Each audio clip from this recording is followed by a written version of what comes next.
Selamat malam, saudara jemaat yang terkasih. Kembali kita mengucap syukur kita boleh ketemu lagi pada malam hari ini dalam ibadah keluarga, walaupun secara streaming. Sebelum kita masuk ke dalam peribadatan, mari kita persiapkan hati dan pikiran kita untuk kita sama-sama masuk dalam ibadah pada malam hari ini. Dalam persekutuan umat percaya, kita patut saling mendukung dan menopang serta memelihara keutuhan dan kelangsungan kehidupan bersama. Ketika permasalahan menerpa, serahkanlah seluruhnya kepada Allah, Sang Raja, dan dengan tekun kita bekerja sama menyelesaikannya. Dengan rasa syukur atas penyertaan Allah dalam persekutuan kita, serta kasih sayangnya yang mengangkat seluruh persoalan kehidupan kita. Jemaat sekalian, marilah datang beribadah kepadanya. Saya undang jemaat untuk berdiri dan menghadap Allah dengan mengangkat pujian Kidung Jemaat 242 ayat pertama dan kedua, muliakan Allah Bapa.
Jemaat sekalian, mari kita buka ibadah pada malam hari ini dalam doa pembukaan. Terima kasih Tuhan Yesus yang Maha Baik. Kami mengucap syukur kalau pada malam hari ini kami boleh Engkau persiapkan untuk kami mendapat jamahan lawatan pada ibadah yang akan kami ikuti.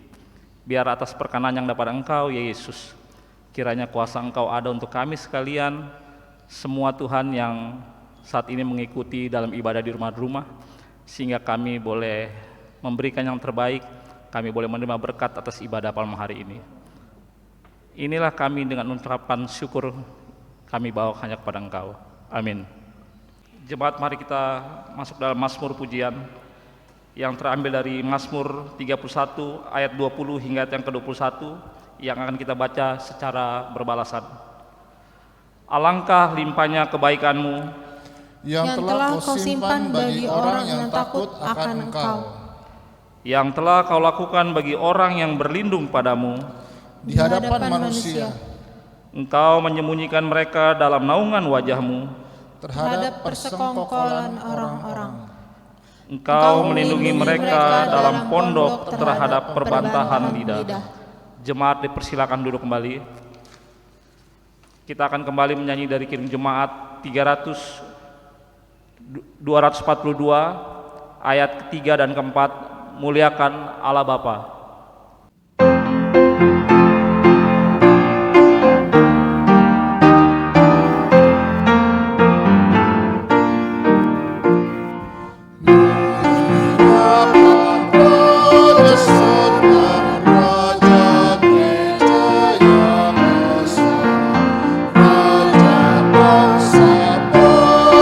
Dunia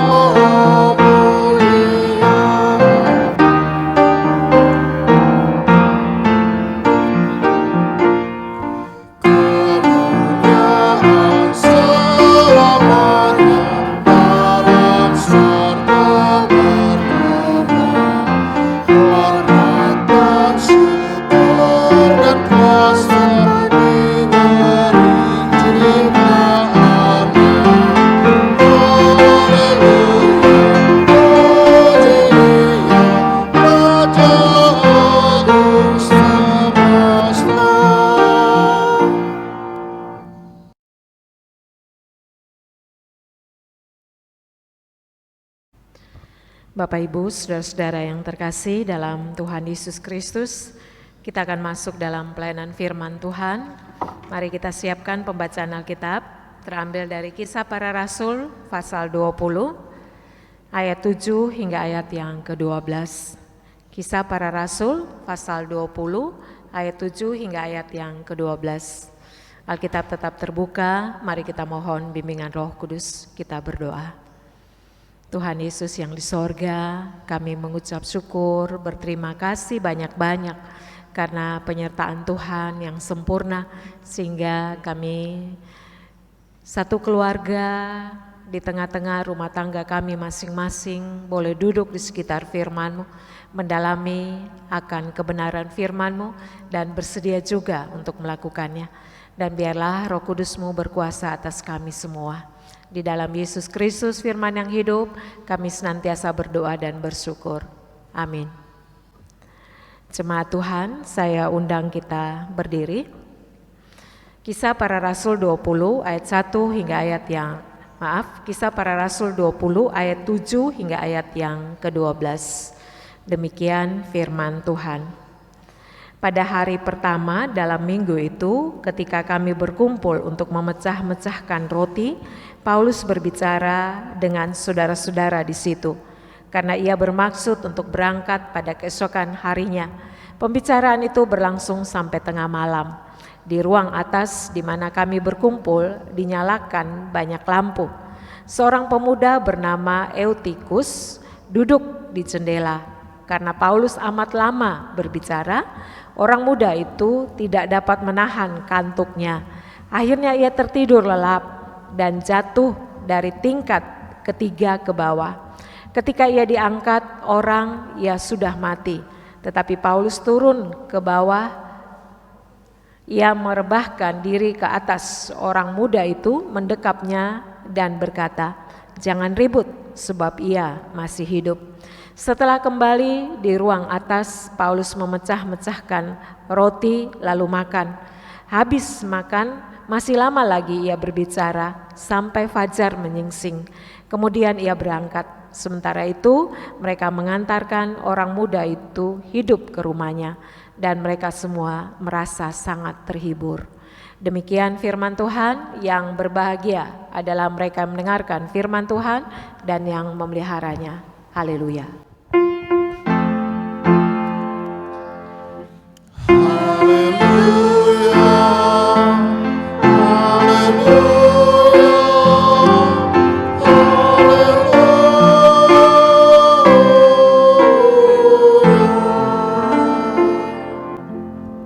Silakan duduk.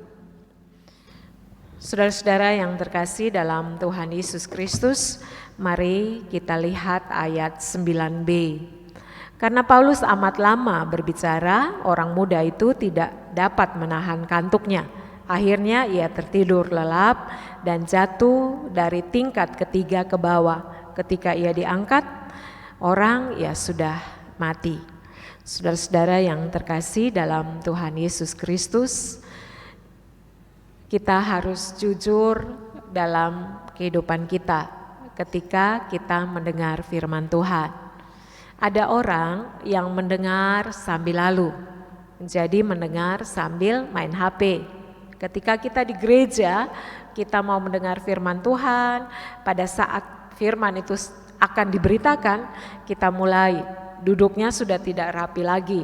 Kita mulai angkat HP, tadinya baca Alkitab, tetapi kita sudah tidak konsentrasi lagi untuk membaca firman Tuhan. Sehingga Bapak Ibu Saudara-saudara, kita tidak penuh penuh hasrat untuk mendengar firman Tuhan. Yang kedua, sikap kita ketika kita mau mendengar firman Tuhan, kita menganggap bahwa firman Tuhan itu tidak penting. Sehingga kita tidak fokus pada firman Tuhan. Saudara-saudara yang terkasih, kadang itu terjadi dalam kehidupan kita karena kita merasa sok tahu. Orang yang memberitakan firman saya kenal kok siapa dia, sehingga kita tidak fokus pada firman Tuhan. Yang ketiga, saudara-saudara yang terkasih, kita juga tidak bersedia untuk membayar harga dari firman Tuhan yang kita dengar. Misalnya, kita begitu tidak terlalu struck ketika orang memberitakan firman tentang kasih, karena kita tidak mau mengasihi. Kita tidak suka mau mendengar firman Tuhan ketika orang berbicara tentang damai, karena kita belum berdamai satu dengan yang lain.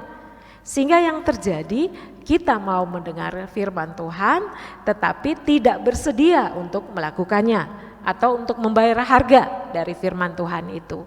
Padahal saudara-saudara yang terkasih, firman itu diberitakan supaya kita melakukannya. Karena pemazmur mengungkapkan bahwa firman itu pelita bagi pikiran kita, bagi jalan kita, sehingga kita membutuhkan firman Tuhan. Tetapi sayang saudara-saudara yang terkasih, kita tidak penuh gairah, hasrat untuk mendengar firman Tuhan, lalu kita tidak berani membayar harga, sehingga akhirnya apa? Kadang dengan situasi yang ada kita datang tidak dengan situasi yang baik. Kita penuh kelelahan, kita masuk gereja itu hanya sebagai suatu syarat, sehingga kita datang dengan sikap yang sebenarnya sudah penuh kelelahan. Sehingga saudara-saudara yang terkasih, ketika kita berada di gereja, kita mengantuk, kita juga bukan saja mengantuk, kadang kita penuh dengan kelelahan sehingga tidak konsentrasi dalam sebuah ibadah. Nah, saudara-saudara yang terkasih, dari sini mari kita memahami akan apa yang terjadi dalam pembacaan kita. Saudara-saudara yang terkasih, Paulus hadir di kota Troas yang menjadi tempat pelayanan Paulus juga di Efesus. Dan setelah kerusuhan di Efesus, Paulus kembali pulang ke Yerusalem, tetapi akhirnya dia kembali lagi untuk mengunjungi Efesus. Dan saudara, di dalam pelayanan itu sebenarnya ada sebuah hubungan yang baik antara Paulus dengan jemaat, sehingga malam terakhir sebelum dia berangkat itu mereka adakan pertemuan. Banyak sekali nasihat, masukan yang Paulus sampaikan kepada jemaat Efesus. Dan Paulus berbicara sangat panjang. Kalau kita lihat di sini sampai fajar menyingsing. Itu panjang sekali. Tetapi saudara, sebelum semua itu berlangsung, mungkin baru dalam pertengahan ada seorang pemuda. Dia di sini dikatakan namanya Eutikus. Pada pembacaan ini dikatakan seorang muda bernama Eutikus duduk di jendela. Karena Paulus amat lama berbicara, orang muda itu tidak dapat menahan kantuknya. Akhirnya ia tertidur lelap dan jatuh dari tingkat ketiga ke bawah. Ketika ia diangkat, dia sudah mati. Saudara-saudara yang terkasih, pada saat itu Paulus mendekap rapat pemuda ini, sehingga Paulus mengatakan bahwa dia masih hidup. Dan saudara, pertemuan itu dilanjutkan, dan di dalam pertemuan itu juga dilaksanakan perjamuan kudus. Ayat 11, setelah kembali di ruang atas, Paulus memecah-mecahkan roti, lalu makan. Habis makan, masih lama lagi ia berbicara sampai fajar menyingsing. Kemudian ia pun berangkat. Dan saudara-saudara, mereka pun juga mengantar Eutikus ini ke rumahnya, dan dia sudah dalam keadaan hidup. Saudara-saudara yang terkasih, firman Tuhan ini mau mengajarkan kepada kita beberapa hal yang harus kita ingat baik-baik sebagai orang percaya. Yang pertama, pemandangan orang yang mengantuk dalam ibadah, tertunduk-tunduk, itu bukan masalah baru. Sudah lama kita menyaksikan hal itu. Persoalannya, apakah setiap kita datang ke gereja atau pada saat mendengar firman Tuhan kita harus terus tertidur? Itu yang menjadi persoalan. Jadi saudara-saudara yang terkasih, kita harus datang ke gereja, ke pertemuan ibadah, harus dengan energi yang prima. Kalau tidak, kita adalah orang yang mengacaukan persekutuan itu. Karena orang yang melihat mengantuk akhirnya bisik sana, bisik sini, sehingga ibadah itu tidak menjadi kusuk lagi. Tetapi ibadah adalah sebuah bahan untuk kita tertawa satu dengan yang lain. Kita juga harus ingat bahwa kenapa kita bisa melihat orang di dalam ibadah itu mengantuk. Karena kadang tradisi. Tradisi ini seperti apa? Ibu-ibu kadang-kadang membawa anak-anaknya ke gereja. Kalau anak-anaknya mengantuk ya dia biarin saja. Ya daripada dia mengacaukan ibadah, lebih baik dia tidur. Padahal saudara-saudara yang terkasih, jangan dijadikan itu tradisi. Bahwa anak tidak nakal kalau dia tertidur di gereja. Tetapi kita harus bangunkan, kita harus arahkan bahwa ini di dalam gereja. Kita harus menghormati Tuhan. Dan bukan saja tradisi tetapi ada faktor spiritual. Ada banyak orang yang datang ke gereja hanya dalam bentuk rutinitas. Asalkan saya ke gereja, persoalan lelah atau tidak, dipersiapkan atau tidak mengapa, yang penting saya ke gereja. Tidak demikian. Ketika saya datang ke gereja adalah perjumpaan saya dengan Tuhan, perjumpaan saya dengan umat. Saya harus berada di dalam kehidupan yang prima. Sehingga perjumpaan itu membuat saya sukacita, segar, bukan tempat untuk saya tidur. Tapi kita juga tidak dapat pungkiri bahwa kadang khotbah itu tidak dipersiapkan, sehingga kadang membuat orang ngantuk. Jadi si pengkhotbah dan juga jemaat yang hadir harus mempersiapkan diri, sehingga kita tidak menjadi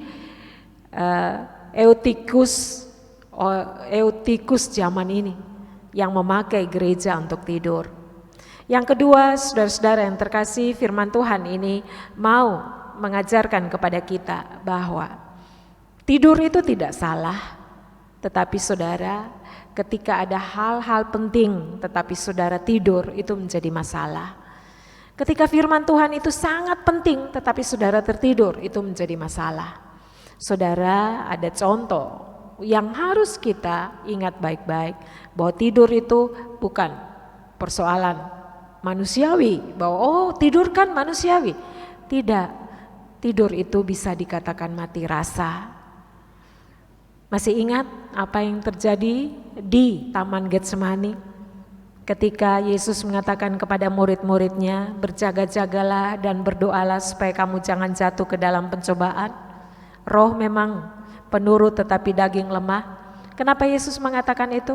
Karena murid-muridnya tertidur. Dalam situasi yang seharusnya tidak boleh tertidur. Gurunya sedang bergumul. Gurunya akan berhadapan dengan penyaliban. Tetapi murid-muridnya tidur. Tidur itu berarti apa? Mati rasa. Kita tidak merasakan apa yang dirasakan orang lain. Kita tidak merasa bahwa orang-orang lain sedang berjuang. Orang-orang lain sedang berjuang berhadapan dengan pergumulan, tetapi kita asik dengan dunia kita sendiri. Jadi saudara-saudara yang terkasih, eutikus ini sedang ada dalam kehidupan orang percaya. Mati rasa, menganggap yang penting saya tidak mengganggu dia, yang penting saya tidak campur urusannya. Tetapi kita diingatkan pada saat ini, jangan sampai tertidur. Ketika engkau tertidur, engkau lupa bahwa Tuhanmu sedang berada dalam pekerjaan yang baik. Orang-orang di sekitar sedang bekerja, sedang melayani, tetapi kita asik dengan dunia kita sendiri. Ciri orang Kristen yang tertidur itu seperti apa? Orang yang tidak menempatkan Tuhan di tempat yang sewajarnya. Tuhan itu yang harus dipuji, dimuliakan, bukan diri kita. Tetapi orang yang tertidur itu hanya memikirkan bahwa saya lemah, saya lelah, saya capek. Dia hanya fokus pada diri sendiri. Sehingga kita tidak menempatkan Tuhan di atas segala-galanya. Ciri orang Kristen yang tertidur itu adalah orang yang tahu bahwa Yesus ada tetapi tidak mencari Dia. Saudara-saudara yang terkasih, Yesus ada tetapi kekuatan Yesus tidak dipakai. Untuk itu saudara-saudara yang terkasih, bayangkan saja, saudara mengatakan bahwa saudara Kristen, tetapi saudara meragukan kemampuannya kemampuan Tuhan, maka saudara tertidur. Saudara, kita juga ingat Yunus ya, di perut ikan, bahwa orang semua sedang berjuang, dia tertidur. Lalu yang ketiga, orang Kristen yang tertidur. Ciri orang Kristen yang tertidur adalah orang yang sudah menerima banyak kebaikan Tuhan, tetapi hanya fokus pada diri sendiri. Mari kita introspeksi diri kita. Apa kita sudah menempatkan Tuhan sebagai prioritas dalam kehidupan kita? Apakah kita sudah bersyukur bahwa sepanjang minggu itu Dia menyertai kita? Bahwa hanya 1,5 jam saja di gereja, masa kita tidak bisa bertahan? Kenapa kita harus memberikan tenaga yang sisa baginya? Padahal Dia sudah memberikan yang terbaik bagi kita. Jadi Bapak Ibu Saudara-saudara yang terkasih, tidur baik bagi kesehatan. Tetapi ketika saudara tertidur ketika mendengar firman Tuhan, saudara sedang bermasalah. Karena saudara dan saya sudah menerima banyak dari Tuhan. Seharusnya kita dapat memberikan tenaga yang hebat. Kita berikan yang terbaik bagi Tuhan, bukan tenaga yang sisa. Sehingga nama Tuhan senantiasa dipuji dan dimuliakan. Eutychus tertidur dan mati. Untung ada Paulus di sana yang menghidupkan oleh kuasa Tuhan. Bayangkan saja kalau kita tertidur dan mati spiritual kita, maka kita akan menjauh dari gereja, persekutuan, kita bersandar pada pengertian kita sendiri, merasa lebih benar, dan akhirnya kita menjadi orang-orang yang terhilang. Tetapi ketika kita menempatkan Tuhan di atas segala-galanya, maka firman Tuhan akan menjadi pusat kehidupan kita dan selalu ada dalam kerinduan untuk ada di sekitar firman Tuhan. Biarlah firman Tuhan ini memberikan kekuatan baru bagi kita semua, sehingga ketika kita akan beribadah, entah itu ibadah pelkat, entah itu ibadah minggu, kita memberikan segala tenaga kita dan memprioritaskan Tuhan di dalamnya. Amin. Saudara-saudara yang terkasih dalam Tuhan Yesus Kristus, kita sambut firman Tuhan ini dengan Gita Bakti 260 bait 1 dan 2.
Jemaat Tuhan, mari kita satukan hati, kita masuk dalam doa syafaat. Mari kita berdoa. Tuhan Yesus yang di sorga, Tuhan yang Maha Kuasa, Tuhan yang masih terus berbicara lewat firman Tuhan atas kami semua, Tuhan yang senantiasa tidak menjadi lelah dengan segala kehidupan kami. Ajarlah kami senantiasa bersyukur, memuji dan besarkan nama Tuhan. Ajarlah kami memberikan tenaga yang bukan sisa kepadamu, tetapi kami semangat penuh gairah untuk mendengar firman-Mu, karena kami tahu betapa sangat tidak berartinya kami bila kami tidak berjalan seturut dengan kehendak firman Tuhan. Terima kasih untuk kebenaran firman-Mu, sehingga kami tetap sadar, insaf, kami tetap berada dalam keadaan yang baik ketika kami duduk di sekitar firman-Mu. Jangan biarkan kami mengantuk, jangan biarkan kami tertidur, jangan biarkan kami mati rasa dengan semua pergumulan yang sedang dialami oleh saudara-saudara kami. Tetapi kami mengambil bagian di dalamnya dan kami tahu Tuhan adalah kekuatan kami. Tuhan akan memberikan kekuatan bagi setiap kami. Tuhan Yesus yang di sorga, Tuhan yang maha kasih dan maha mulia, pada saat ini kami juga memohon kepadamu, Engkau berkati setiap umat Tuhan yang berada di rumah masing-masing yang sedang beribadah. Tuhan jangkau dengan kuasa, berkat dan kasih sayang, sehingga kami senantiasa bergairah ketika kami mendengar firman, penuh hasrat, penuh sukacita, sehingga nama Tuhan senantiasa dipuji dan dimuliakan. Saat ini Tuhan Yesus, kami juga memohon kepadamu, Engkau berkati setiap mereka yang berada dalam keadaan sakit. Engkau jamah dan memberikan kekuatan bagi mereka.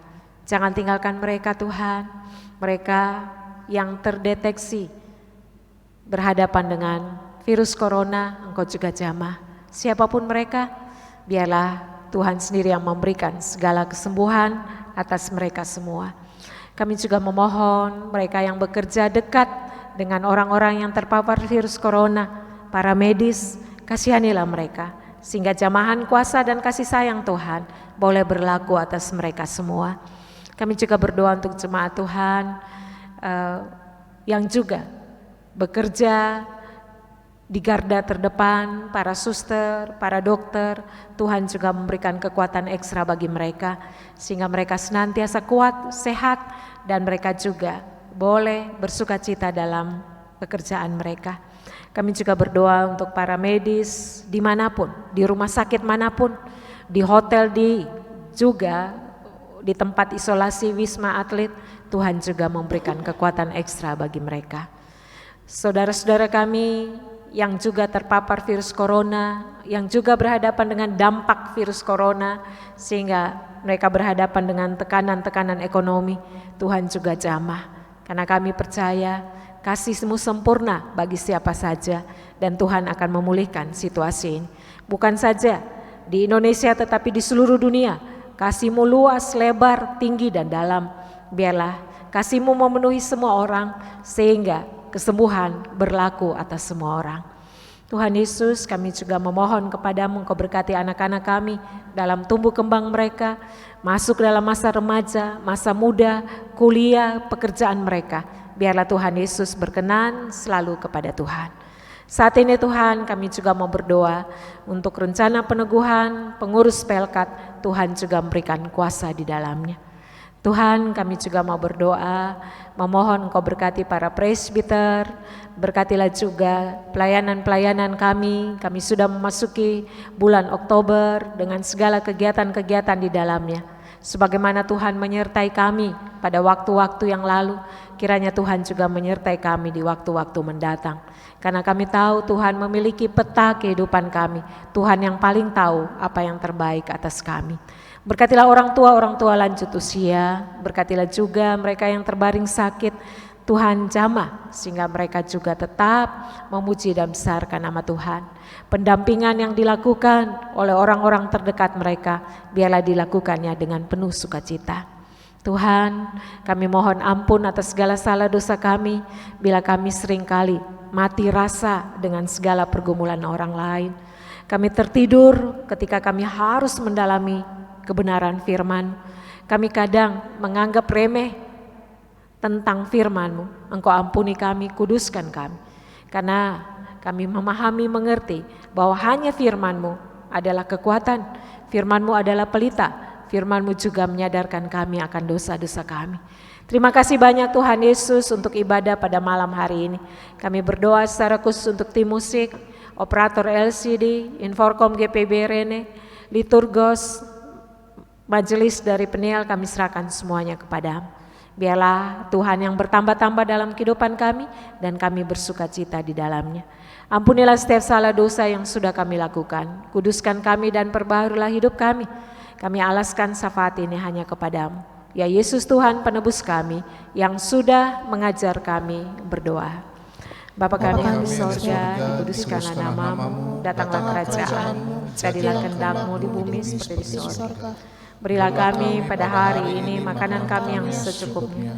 Dan ampuni akan kesalahan kami, seperti kami juga mengampuni orang yang bersalah kepada kami. Dan janganlah membawa kami ke dalam pencobaan, tetapi lepaskanlah kami daripada yang jahat.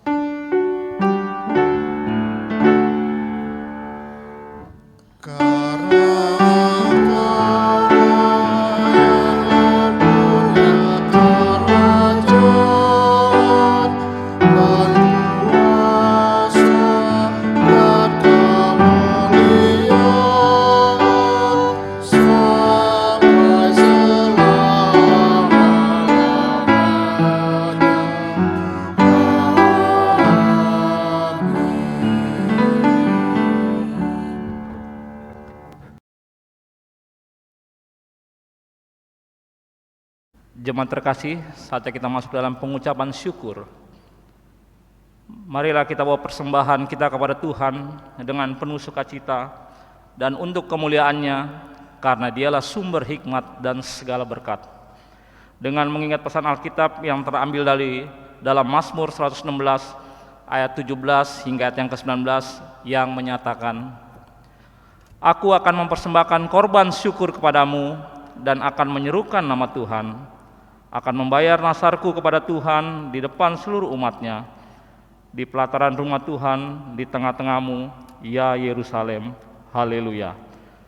Sambil memberikan persembahan kepada Tuhan, mari kita naikkan pujian Gita Bakti 68 ayat pertama dan kedua. Haruslah Yesus sepenuhnya.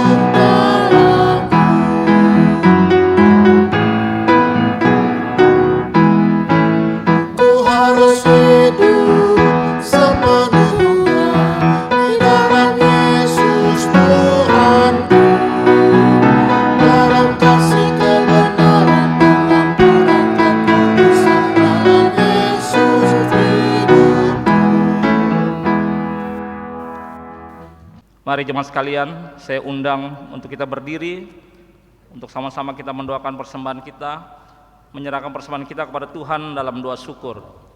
Kita berdoa. Terima kasih ya Tuhan, kalau kami boleh memberikan apa yang kami terima, apa yang Engkau berikan Tuhan, akan segala berkat-berkat yang kami terima. Kalau pada malam hari ini Tuhan, dengan ungkapan syukur kami bawa persembahan kami. Kiranya apa yang kami bawa, kiranya Engkau menerimanya, Engkau melayakkan dan memantaskannya Tuhan. Dan biar ajar kami Tuhan, agar kami belajar Tuhan memberi, belajar Tuhan untuk kami peka dalam kondisi situasi di mana kami ada saat ini dalam masa pandemi. Biar Tuhan terimalah persembahan yang kami berikan ini. Amin.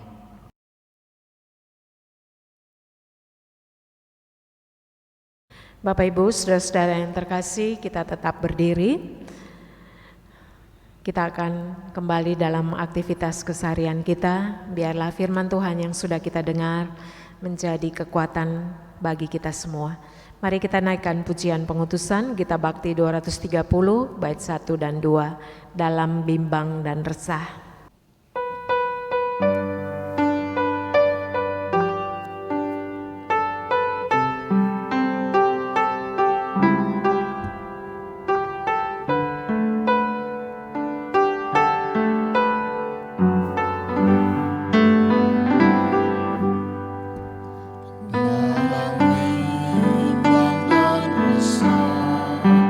Ku bertanya pada Tuhan.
Arahkanlah hati dan pikiran kepada Tuhan, serta terimalah berkat-Nya.